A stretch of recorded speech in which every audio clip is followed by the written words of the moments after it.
কিন্তু বসেন রেভিনিউতে যখন আসছিলাম তখন আসতেন এডিশনাল সেক্রেটারি রেভিনিউ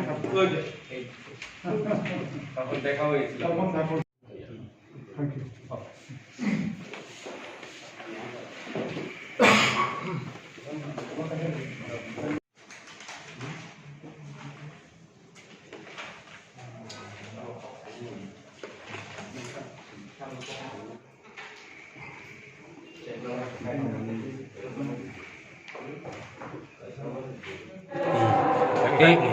এই আজকে প্রথম আমাদের ইলেকট্রনিক মিডিয়া এবং পেপারদের কাছে আমার ধন্যবাদ।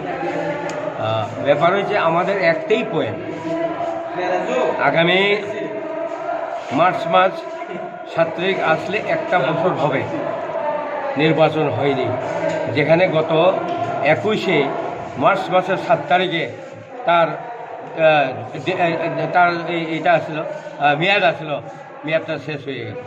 তারপরেও একটা বছর আমরা চাই সবাই একসাথে থাকতে, একসাথে খাইতে, কিন্তু আমাদের গ্রাম দেশে এই ভিলেজ কমিটি যদি না থাকে, গ্রাম দেশে উন্নতি কোনো কিছু হয় না।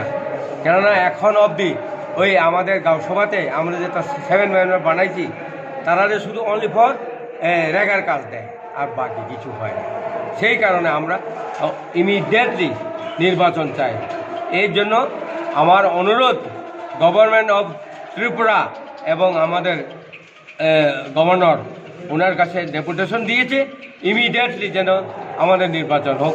আর যদি নির্বাচন না করে তাহলে আমরা আমাদের গ্রেটার ত্রিপুরান এবং আমরা সুপ্রিমো এটা নেবে, পলিসি নেবে, কি করা যায়। এতই, ধন্যবাদ।